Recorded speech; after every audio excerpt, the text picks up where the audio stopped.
Let's get started. Right, well, welcome to this evening.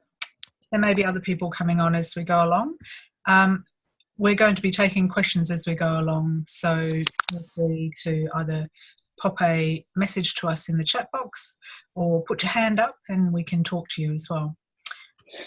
So in the webinar, we're going to take a look at the transition break. What is it? Why it happens? What makes it worse? Which vocal exercises and scales will help strengthen that area, and we'll do some exercises together. And then, as I said, just ask us any questions that you, as you think about them. So just a very quick introduction. I'll introduce myself. I have a background in jazz vocals, an instrumentalist. I used to play the clarinet up until I was about 20. And then I went off to become a general nurse, did the training and gave up singing for a while and music, and then took it back up again after I'd finished my training. I realised it was really where I wanted to be in life, so I retrained and I ended up doing a degree in music education, and this eventually led me on to becoming a singing teacher and then being a lecturer at the Academy of Contemporary Music in Guildford, where I also was the head of vocals. So I was there for about 4 years, and when I left, I set up a variety of things. One of them was a singing teacher training course called BAST training, and we teach people who are singers who are interested in becoming one-to-one singers, one-to-one singing teachers. I also decided to bring together the medical side and did a master's in performing arts medicine. So it's a very new area. We're kind of trying to trailblaze at the moment and get people as interested in it and supporting it as people are of sports medicine. But the idea is really to look at the holistic aspect of health and well-being of the performing artist. I also, in my not so wise moment, decided to publish a magazine.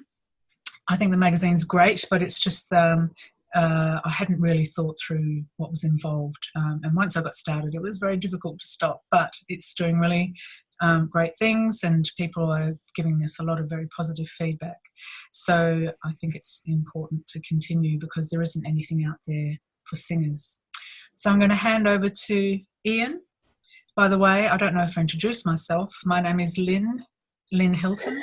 And yes, I look forward to getting to know you a bit better as we go through the webinar. Okay, hi everybody, my name is Ian Davidson. I trained as a contemporary vocalist and I specialised in gospel music while I was at university. I'm a pianist, a vague composer, but I do arrange a lot of music, a lot of choral music, which I'm involved in at the moment. I have directed a number of choirs over the years. I'm currently involved with the Liverpool Community Choir, which is really fun, one of the highlights of my week. And I'm a one-to-one singing teacher. And I've been doing one-to-one singing teaching for probably about 14 years now. I used to lecture at the Liverpool Institute for Performing Arts in vocal repertoire, one-to-one singing and vocal technique. And I also lectured in musical theatre at the Institute of the Arts in Barcelona. And I am one of the BAST trainers, Be a Singing Teacher course trainers, and a member of the Vocology in Practice singing organisation. And that's me. And I'm very happy to be here. And yeah. So, just a little bit of a disclaimer here. Ian, do you want to go through this? Okay, yes. So we are giving out general vocal technique information here, which we believe is rooted in science and what we think is rooted in fact in terms of what's going on with the voice. We're not trying to peddle any particular methodology or ideology or pedagogy. If you are concerned about your voice or you need more information about your voice, then obviously our first bit of advice is to seek out a reputable singing teacher. And with anything involved in the body at all, if there's any pain or discomfort, or importantly, any changes in the voice, then stop. And again, we refer you to go and get assessed by a reputable singing teacher. Is this me or you, Lynn? This is you. Is it? Okay, sorry. Okay, so we're going to be talking about bridging the gap or the transition. And the first thing we're going to do as we begin this presentation is just throw this out to yourselves. So we're wondering what kind of terms you are familiar with when you're describing this particular area of the voice, because there's a lot of terminology out there. There's a lot of different methodologies out there, and people do have a habit of calling things different things. So we thought it'd be cool if you guys could just type into the chat box for us just any words that you've heard or use yourself use to describe this particular area in the voice. And we'll read some of that. We've got bridge straight away. Thank you very much, Kalina. Mix is another great one. Let's see if anyone else has got any more exotic examples. Got bridge and mix again, yeah. So it looks like bridge and mix are the two things. First bridge, that's a really interesting one as well. Yeah, so there's a lot of different terminology out there. I personally quite like bridge. Me and Lynn were talking about this before, and Lynn likes transition. And there are other things there. So we've got, we've got middle as well. Someone's just typed in middle. What it actually is the passaggio. So from the classical singing world, literally meaning passage, passing, crossing. Essentially what we're trying to describe here is a shift between one vocal area and another. For example, chest register to head register, or thick fold to thin fold. And there's lots of other examples out there as well. Other terms include break, register change, or just that effing difficult place in the voice, which is usually what comes up. Another great one I hear all the time is crack. So it's like the crack in my voice. Gear change is another one that is often thrown around. But yeah, we're all talking about the same thing essentially. It's the passaggio. So again, another little exercise for you guys to get involved in. What has been your experience of this area? So we can go from working on it right through to total avoidance of it, I guess. So again, if you guys could just throw in anything that you've experienced in terms of dealing with this particular part of your voices.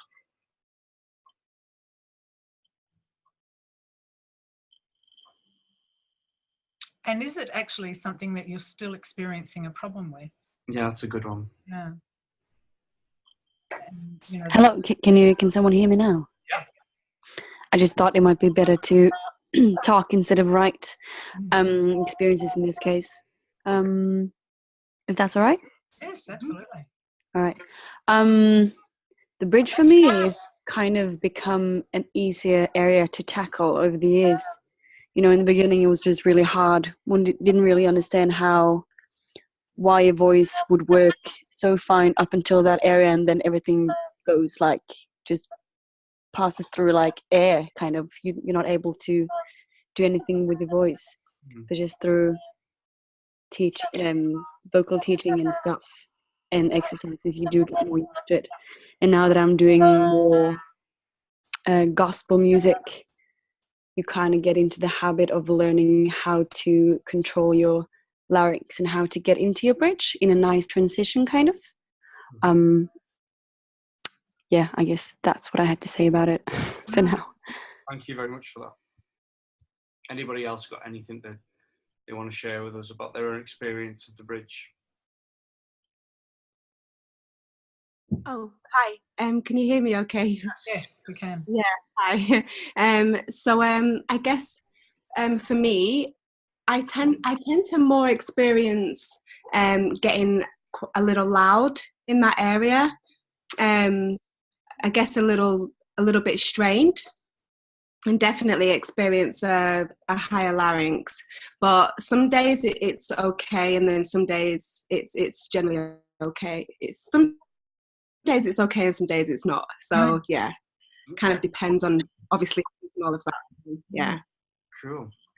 Does anybody feel as though they've got a handle on the bridge? Like it's just not a non-issue anymore? On Wednesdays, it's fine. So, Yeah. I feel like it's a constant challenge, to be honest. But like I'm always kind of working out how to navigate it. Mm.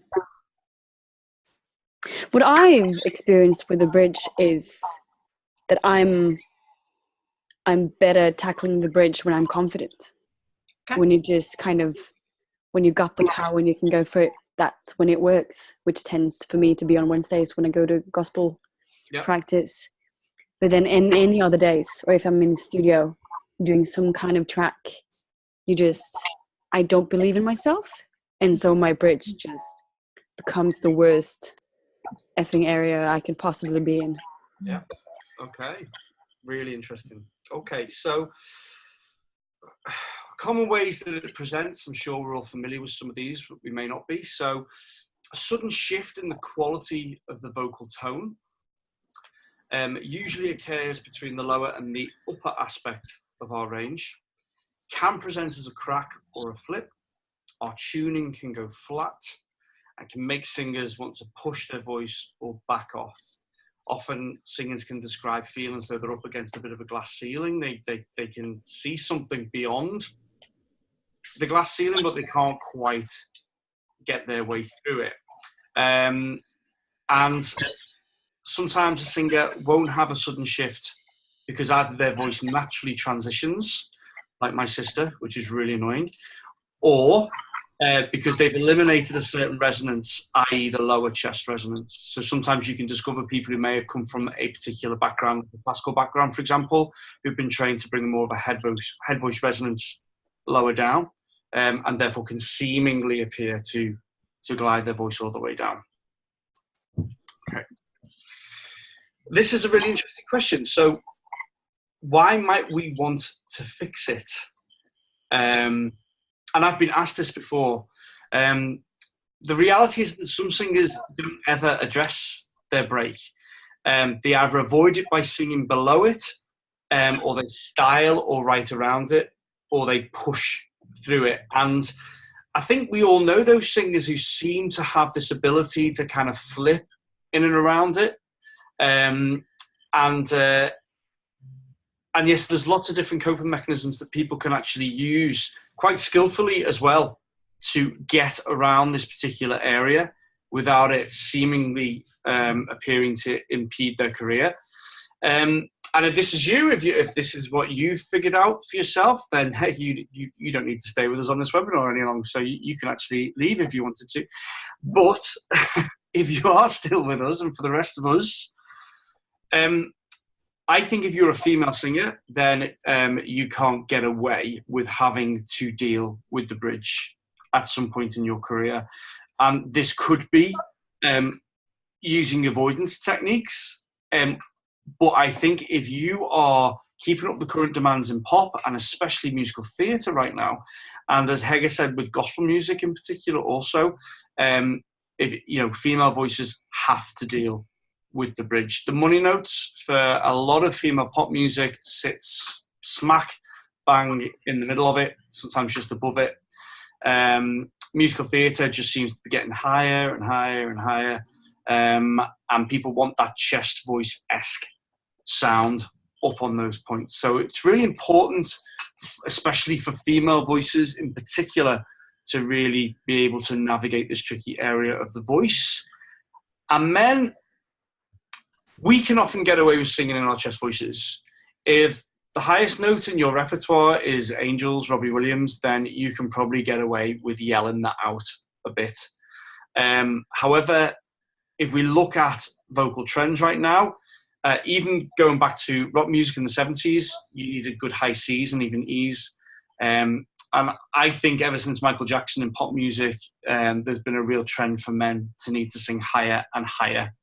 And musical theatre roles, just as they are becoming ridiculous for women, they are also becoming ridiculous for men, with B-flats being really common for male voices to have to deal with. And that's, if you're looking at a concept of multiple bridges, first or second bridge or third bridge. For example, B flat for men is not, we're not even talking about the first bridge, we're talking about a second bridge. So these things are becoming increasingly challenging for male and for female singers. So it's important to understand why the bridge occurs or the transition occurs. I think we all understand that it's the shift between the lower and the higher register of the voice.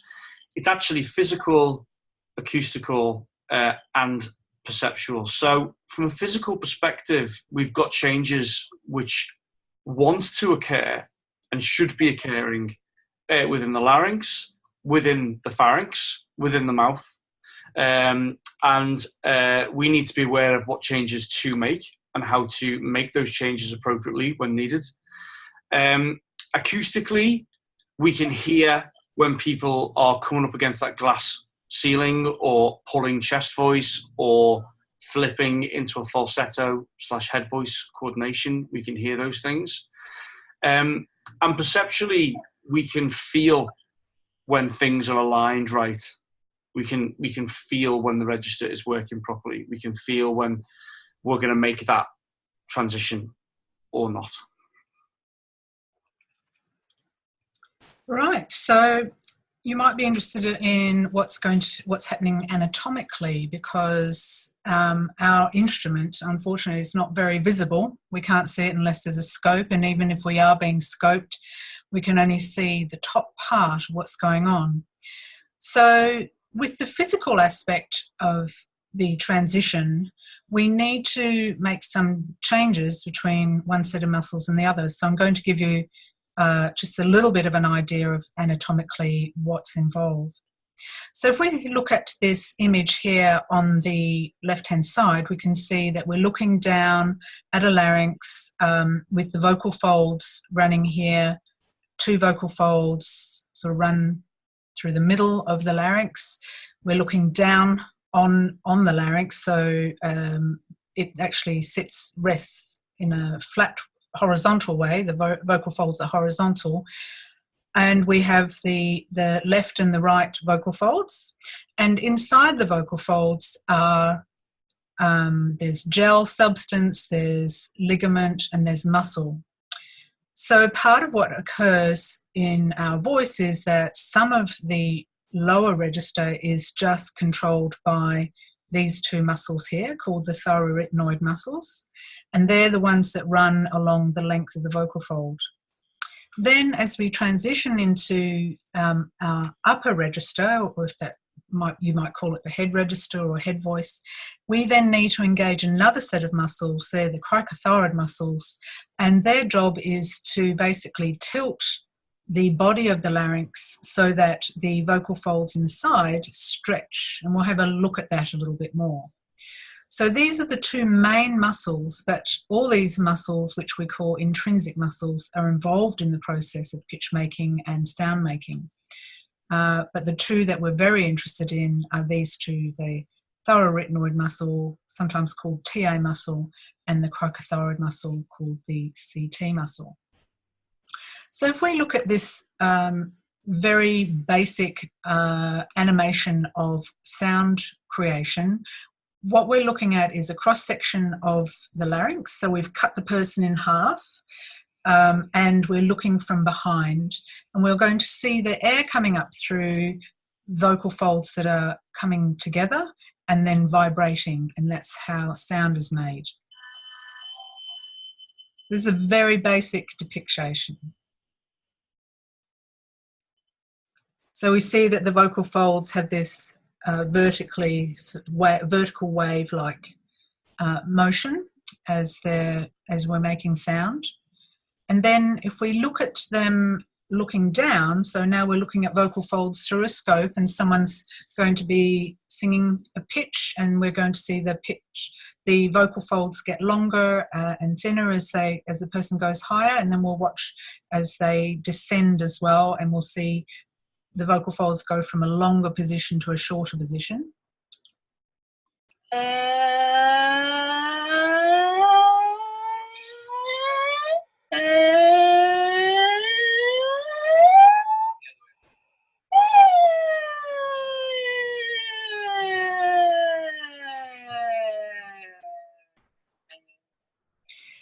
So for me, this is a really good example of someone who's not quite engaging all of that TA. It's a little bit light. So normally you expect at the bottom to hear more of a ah sound. Ah, and she's going ah. So it's a little light because obviously, well, maybe part of it is to do with the fact she's got this thing probably going through her nose, and part of it might be that I don't know whether her training is more classically orientated. But you could see that the vocal folds were a little bit thicker, and then as they lengthened, they got thinner, and then they went back to that thicker place as she went back into the lower range. So we'll also have a look at the vocal folds doing this transition, because it's quite a difficult concept to imagine if you don't really know much about the anatomy of the voice. So I've got another diagram here, if I can find it. 2 secs.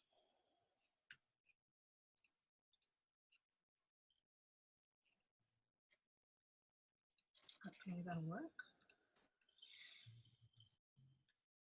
So unfortunately, because we can't really see this in real life, we have to look at animations. So this is another basic idea of what's going on. So here we see the larynx, and we see what happens when the cricothyroid muscle contracts. And you can see here, along here is the vocal fold, and that gets longer when the thyroid cartilage meets the cricoid cartilage. When we're just working with the thyroretinoid, then it's in this position, and this is probably the area that most of us call chest voice. So chest voice is dominated by TA, and then as we want to go up into head voice, we need to engage these muscles on the outside of the larynx so that these vocal folds will get longer and thinner. Now, we can still engage TA muscle as we're singing, and one of the problems that a singer may have is that if they're engaging too much, that's when they end up getting to the end range of the stretch that the TAs can make. And so that's one of the reasons that we sound flat, because this muscle can't actually produce those higher pitches accurately, but without engaging this muscle to get the vocal folds longer and thinner. So if we're not allowing that to happen, then we end up putting strain on the TA muscles, and then our pitch tends to drop because they're not vibrating at the correct rate. As soon as our CT muscles get engaged and they can lengthen the vocal folds, now we can get up to those higher pitches. And we can also sing in without very much of the TA involved, which is how we get that very lighter head voice that people talk about. That you get certainly in the more classical way of singing. So hopefully we're back to the other presentation. Is that correct? Can you see? Yep. Yep. So that's the physical changes that need to happen. We need to shift from one muscle being dominant to another muscle engaging and being a part of the process. When we look at the acoustical side, it's quite complicated, and I've tried to simplify this a little bit so that we get a general sense of what's going on inside the vocal tract. So first of all, if we have a basic pitch, so any note, it is a frequency, and it will kick off a whole lot of other frequencies above it, which are called harmonics. So when we hear one note, we're actually hearing a combination of notes, all vibrating at different frequencies. They may not be so obvious when we're just listening, with our normal hearing, but you can actually identify the harmonics, say like on a guitar, people play harmonics. So basically the harmonic is one of the higher frequencies that's vibrating at the same time as the first frequency, which is the pitch. So in our voice, the vocal folds are what create the pitch. So they're creating the pitch and the beginning of the sound, and they're kicking off these other harmonics that are above. So the very first harmonic is double of the pitch frequency. And then it continues to get sort of more higher numbers as you go up. Now, a vowel also has frequencies. In order to get a particular vowel, whether it's an oo or an e or an ah, we need to have a resonance of the vocal tract. And the resonance of the vocal tract is called a formant, and we get a resonant from around the throat area and the mouth area, which both contribute to creating a vowel sound. So you can feel an experience that changes by saying the sound ah, and then making your lips go forward, pouting, and seeing what happens. So ah, we can hear the change from ah to oo because I've changed the frequency of the mouth and a little bit of the throat. So if we go from ah to e, I've had to now close my mouth down a little bit, and actually my larynx has dropped a little bit too. So we're changing the frequencies in those spaces.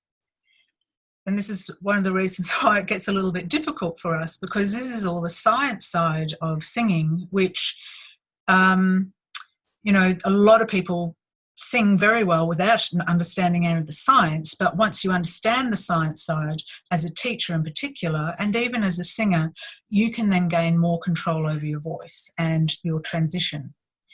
So these frequencies all need to work together harmoniously in order for our sound to be strong and consistent and at the correct pitch. And sometimes this is not possible as they conflict. So the vowels frequencies required for certain vowels may conflict with the frequencies we have available in the harmonics of a pitch. And I'm not going to go any further into it than that. And it's certainly available to you. If you go on YouTube, there's a lot of stuff on there about formants or formant tuning and harmonics that if you want to delve into that side, you can. But I think it's enough to understand that we do have this acoustical side of the transition, which is going to impact on our ability to get through the transition in the way that we might like to. So what makes the transition worse? Well, it could be the vowel sound. The vowel sound might conflict with the pitch, as I just said, or it might actually match the pitch and the harmonics that the pitch is kicking off. So when that all happens together nicely, then everything's really easy and there's no conflict, and we can sing with ease in various areas of our voice. The consonant may also have an impact. So some consonants are very airy, like a sh sound or a h sound, and these actually can also hinder the ability to get through the transition or sit in the transition in the way that we might want to. Say, in particular, if you want to have a belted sound, it's going to be a lot more difficult on a H consonant or a sh consonant. Depending on the level of mechanical and technical control of the singer. So you may or may not have had any training, and that may have an influence on your ability to get through that transition. The melody also has an influence. Sometimes it's easier to get through that transition smoothly when we're coming down through the transition rather than if we're going up.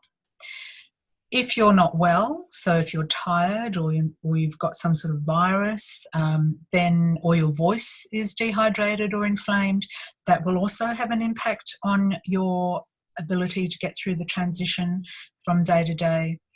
And things like hormones may also have an impact, especially for females. And then musical style and musical genre. So here we're saying that she finds Wednesdays it's a lot easier, and partly it's because she feels more confident, but it may also be that she sings in a different way when she's singing gospel. And so actually she's finding it easier to make it through the transition. For another person, it might be harder. They might find that when they're doing lighter, folky stuff, it's not so problematic as when they're trying to get a harder, rockier sound. Okay, so are there any questions now? Because I would like to go on to the exercises that we have. So just take yourself off mute if you have any questions. The video is being recorded. So sorry, the webinar is being recorded. So we'll have this ready, available for replay if you want to hear bits of it again. So there are some exercises that can help us get through the transition. But before we get into that, or Ian will get into that, I just want to make sure that you also know that you need to warm up your voice before you start actually working on it. And I thought I'd just take you through a couple of warm-up exercises. Maybe you've got a few of your own, because people that are on this particular webinar sound like you're pretty experienced with your voice. So some of the exercises I like are using the straw. So there's a variety of different straw sizes. Is anyone else out there using straw? Just maybe put something in the chat or let us know. Ian's got his ready to go. So, Hege, do you use straw? Yeah, I'll go get mine right now. Right. So yeah, if you've got straws on handy, then by all means get them out. So a straw, an NG sound, a V sound, lip trills, tongue trills, sounds, and V with or without puffy cheeks. These are really good exercises to warm your voice up on. So we'll try a few of them, and maybe you can let me know what your favourites are. Oh, Colleen has gone my fave, the straw. Mm-hmm. So if you're a teacher, then this is also obviously a great way of getting your singers ready to start working through the transition. My recommendation is that we either siren through or use scales or melodies. Some people need more time than others for warming up. Some people need to do it closer to the singing performance, and other people need to do it further apart. So it really requires experimentation. There's no one size fits all. That's really important for you to understand. And not only is it no one size fits all for individuals, but it's also for each day. So there may be some points in the week or the month or the year that you need more, and other times when you may not need as much. So if you're singing a lot, you might find that you don't need anywhere near as much warm-up as you do when you're not singing very much. When you're sick, or if you've been sick, you may need to warm up longer. You may find that if you suffer from certain conditions such as reflux, or if you have massive hormonal changes through your cycle, you might find that you need to do a different kind of warm-up or different length of warm-up because your vocal folds are a little bit more swollen. All right, so I'm going to stop the share for the moment so we can all see each other. Obviously, turn off your mics. For those who are teaching, then you may obviously want to start lower with males. I think as a general rule, if you start somewhere in that comfortable lower region of the voice or the chest register before you start tackling into the transition. And I think initially it's good to just glide through and not worry too much about staying in the difficult areas. So you could do a siren right from the bottom to the top. So something like,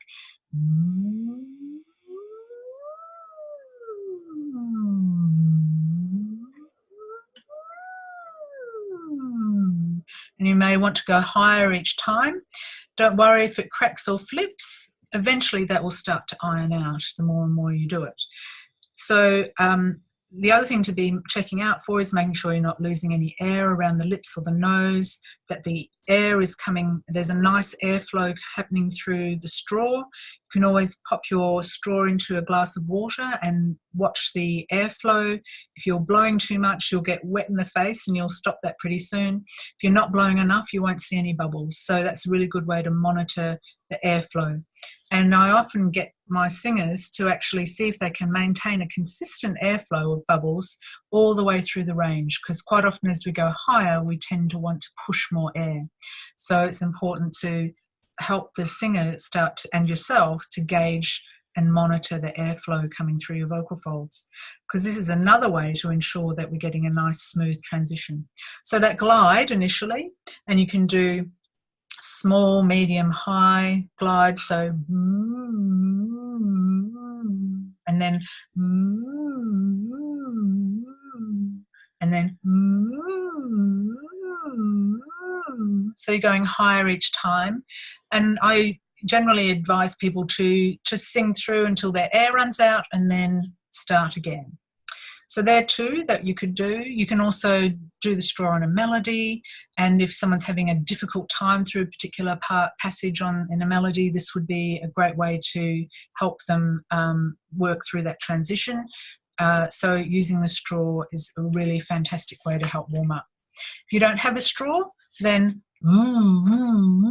works as well, keeping that aperture as small as possible.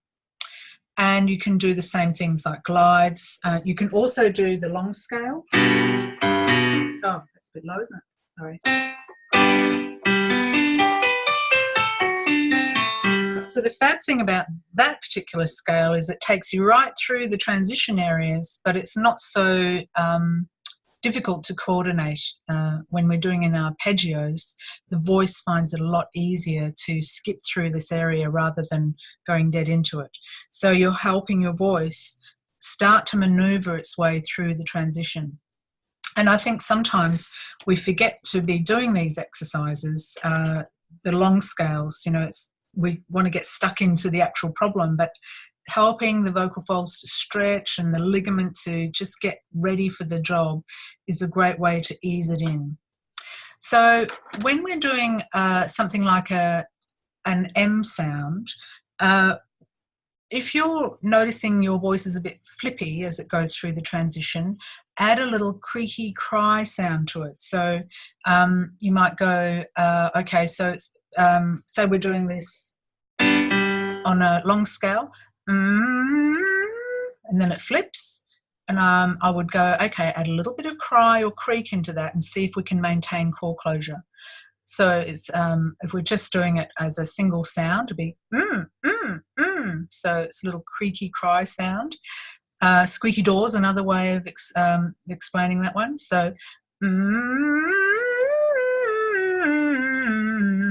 if I go into that coordination, then the vocal folds are more likely to stay together rather than come apart, which is why we end up with that flip. So if you haven't tried that one already, you might want to give it a go. So creaky cry on the M.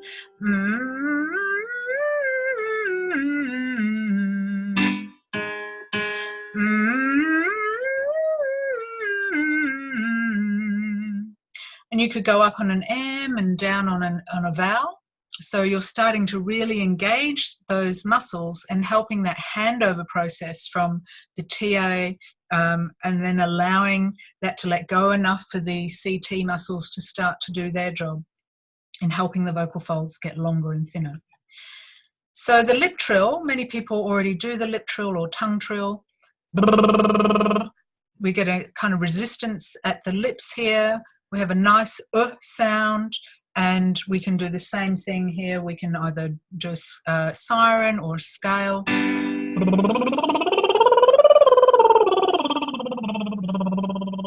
And there's no pressure then on the vocal folds to have to create a pitch and deal with vowels and consonants as well. So that's a really great way to help through the transition.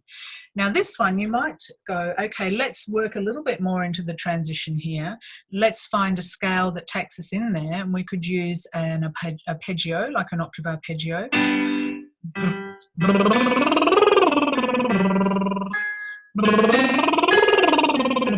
So you start in the lower part of your voice and then gradually go up semitone by semitone as you're going through the transition. So we didn't actually say where the transition occurs. For males, it tends to occur around E flat 4, so that's the E flat above middle C, and that's give or take a note or two. And for females, it's around A flat 4, so the A flat above middle C. Now, sometimes it starts a little earlier, sometimes a little later. You just need to figure out what's happening with your voice, and this is also relevant to the contemporary voice, where we have a little bit more of that chest resonance. It may not appear in the same place if you don't have TA involvement. It may only come in at a C. For a female, it might not come in until a C4, and then there's this sudden shift into the chest register, because now when we're at those lower pitches, the TA has to do the job. The CTs can't be engaged in it, and if we don't have a good amount of closure, we're not going to get a solid sound. So check it out on your voice. As you know, you could just sing through on an R through a major scale and see where you notice things get a bit glitchy, and that's usually the start of your transition. So those are some warm-ups that we can do. And as I said, melody is another one. You could do that, the siren or the lip trills or the M's or the voos, using the melody, especially if it's a melody that you're having trouble with. And Ian's going to take you into some more specific exercises that will help you as you work your way through the transition. Let me do some sharing. Yeah. Okay, cool. So after we've warmed up the voice, and those warm-ups, some of them are going to be targeting the bridge specifically. Some of them are literally just going to be stretching the voice, just as we would if we were going to go for a run or exercise in the gym. It's really important that we warm up. Now when we get to the gym, or the vocal gym, so to speak, we do actually need specific exercises that are going to help us to target these particular areas of the voice. Obviously, a lot of people have a great deal of success using straws, lip trills, other semi-occluded exercises in order to navigate their way through that tricky part of the voice. However, there's not many songs that include those sounds, and therefore we have to start branching out into more complex sounds. So more complex sounds involving different vowels, different consonants, in order to be able to deliver the songs that we want to be able to deliver. So here are just some of our favorite go-to exercises that we use to help people to make a transition from using more closed down, semi-occluded exercises, i.e. the warm-ups that we've just done, into something which is going to be more like singing words and phrases, for example. So what we've got here on the left of the screen, we've got a list of consonants that we favour, that we think really well help us to find the transition really well, or get through the transition really well. So we have a B, an M, an N, and a G, and we've also got down at the bottom the NG sound, as in sung, so that sound. And then on the right-hand side, we've got a list of some of our favourite vowel sounds that we also use. So we've got ah, and not in a polite kind of English kind of way. It has to be more of that, dare I say, American-sounding ah sound. We also have a, not a in a really soft kind of back position, but more a. We have ah, and we have okay? And we can combine any of these sounds with any of these consonant sounds to put together an exercise to suit the person in front of us, to help them to get through this particular area of their voice. And for some people, one particular choice will work brilliantly. For some people, that same choice might not work quite so brilliantly. So sometimes we have to kind of experiment on our own voices and with students' voices, if we're teaching, to try and come up with a good combination which is going to help them to open up the sounds as they go through these areas of the voice. So looking at our consonants first, B is an absolute favourite of mine and has probably started to drift into the realm of default vocal exercise because B is particularly useful. It's very, very similar to the lip trill, that B sound. If we make it quite plosive or explosive, then we're actually creating the same kind of semi-occluded effect that we're getting from using the or the kind of exercises. So I really love to couple this consonant with a really nice neutral sound, and I like to stretch this over the long scale. So I'd like to do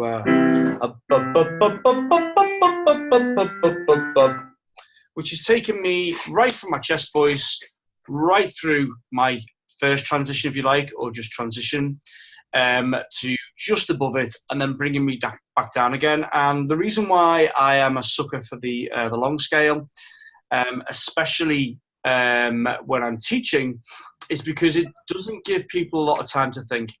It's going to start in the chest voice where it feels nice and comfortable, and within that first iteration of the scale, we've gone right through the transition and just above it and back down again before most people have time to actually figure out what's going on.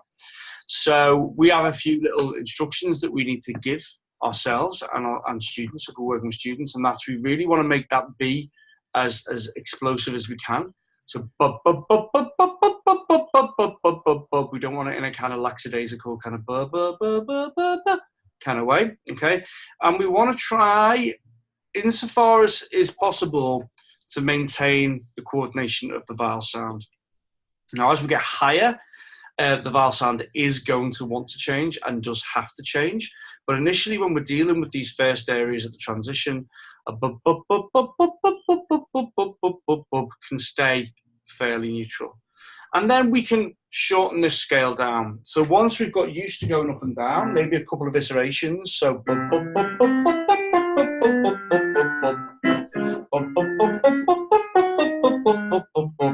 and we get the idea of just flowing through that area of the voice, we can then start to get a little bit more targeted, a bit more specific, and we can use shorter scales. So a lot of the times the scales we use for this are octave scales, octave arpeggios. So this time I'm not going to want to start quite so low in my chest voice. I'm actually going to want to start so that the top note of my octave arpeggio is actually going to be in and around that bridge area. Okay, so for me, I'm going to start on the F sharp below, middle C, F sharp 3, and go bum, bum, bum, bum, bum, bum, bum. And sometimes I'm going to want to extend that top note, just get a bit more sensation of living there. Bum, bum, bum, bum, bum, bum, bum, bum, bum, bum. Or I can even add a bit of a sustain onto the end as well. Bum, bum, bum, bum, bum, bum, bum, bum, bum. Okay, so we have different scales and exercises and ways that we can actually start to train, specifically targeting that area of the voice. We can couple that B with a bay. We can couple it with a ba. Sometimes ba works really well as we're going higher. It's more of a kind of where am I? Ba ba ba ba ba ba ba ba ba ba ba ba. Or bay bay bay bay bay bay bay bay bay bay bay bay. And it's important that we don't let ourselves or any students we might be working with get too polite on us when we're doing this exercise. We don't want a ba, ba, ba, ba, ba. We want something which is quite punchy and quite strong as it's going through there. M, using the M consonant. Again, I love using the M consonant with a little cry, as Lynn was mentioning before. So getting that kind of mum mum mum sound, like but mum mum mum mum mum mum mum mum mum mum mum mum mum with or without the face. The face usually helps though. And again, going through the same processes. So either once you've got that nice flow up and down on that long scale, starting to shorten the scale to become more specific in targeting the areas where your problem notes lie. N is again a great consonant to use, and it can be coupled really well with our bright bratty sounds like our A and our A. So using it on a neigh, for example, neigh, neigh, neigh, neigh, neigh, neigh, neigh, neigh, neigh, neigh, neigh, neigh, or na, na, na, na, na, na, na, na, na, na, na, na. But I don't tend to use these ones as much with people who are first trying to get through their bridges. I tend to use the burs and the mums first. Mainly because as we're going higher on some of these A's and R's, we've got to start messing around with the vowel modification or starting to tune the formants by raising the cheeks ever so slightly to get a little bit more resonance as we're going higher. But they work really, really well for getting more coordination the higher up that we actually go. And another great consonant to use is G, especially with the little cry, especially paired with an sound.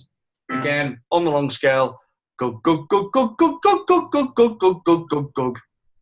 It's also a great exercise for actually allowing people to figure out what they're doing in the mouth, because the G, we want that tip of the tongue to be rested behind those bottom front teeth. And we want to be able to get a sensation of the back of the tongue hitting the soft palate every time we're making that coordination. G, g, g, g. Go, go, go, go, go, go, go, go, go, go, go, go, go. And again, we can then shorten that down to an octave scale. Go, go, go, go, go, go, go, go, go, go. Or actually putting a sustain on the end of it, or what have you. But the point is here is, this is a list of what we think works really well at helping people to navigate through these areas, both male and female. But they're not written in stone. There's lots of other exercises out there that people can use. I'm not a particular fan of the NG sound, but a lot of people absolutely swear by it. And I think that for me, it's because I've got a little bit of tongue tension, and I think it just feels a bit tight for me when I'm using that NG sound. So rather than use the NG, I like to chew and hum at the same time. So I'm going to try and shut off these digastric muscles and do that, just so I don't get that little squeeze that I sometimes get on an NG. But yeah, mix and match, try out different combinations, and see which ones work best for you. I've used the long scale a lot here. We can use 2 octave arpeggios. You can use octave arpeggios, as we've just done, or we can just do straightforward sirens. But, you know, we want to make sure that we're getting from somewhere to somewhere. So that's why sometimes we like to call this the passaggio or the bridge. We're actually going from one place to another. So make sure that you're starting your exercises in a comfortable low place in the voice, chest voice if you will, and we're actually taking the exercises so that we do cross the transition or cross the bridge. There's no point, well, not that there's no point, but exercising just your chest voice on a long scale might be fun, but it's probably not going to do anything for your bridge area, yeah? So be mindful about where your problem area is and make sure the exercises that you select are crossing that area, allowing you to experience going backwards and forwards, backwards and forwards. And for some people, when they're starting this off, it is going to be on a lip trill for a long time. It is going to be on puffy cheeks or using a straw, just to get that coordination, that familiarity of going backwards and forwards before we branch out into some of these fuller exercises using some of the consonant and vowel combinations. Okay, any questions on that at the moment? So is any of this information, I've noticed Colin said, oh, I love that. So what was that about? Oh, you need to unmute yourself, Kalina. There you go. Oh, no, I was just saying, like you know how you were talking about the NG, and about you particularly favour that one because of tongue tension.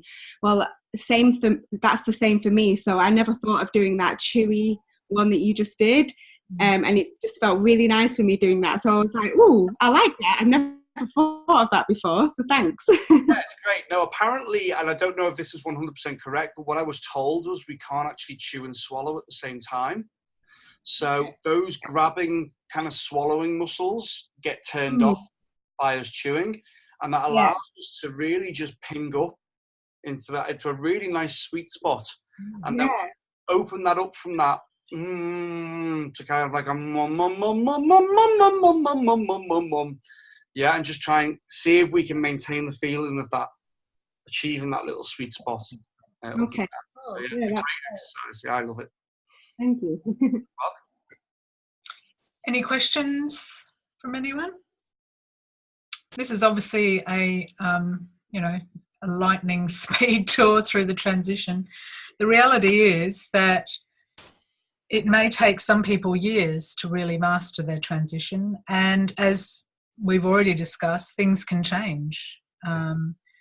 Time will change, how much you use your voice will change, what you're using your voice on will make that sort of change. So it might all be going really well at the moment, but then you get a gig or a job where you're working for 6 months doing some kind of style that you're not used to, and suddenly the transition that was really easy before now becomes really problematic. So understanding that it's a moving target as well, that there's probably an unlikely scenario of you getting it and then it stays like that for 100%. So the more tools you have and the more understanding you have, the more likely you're going to be able to give your voice what it needs, and also be patient with it as well.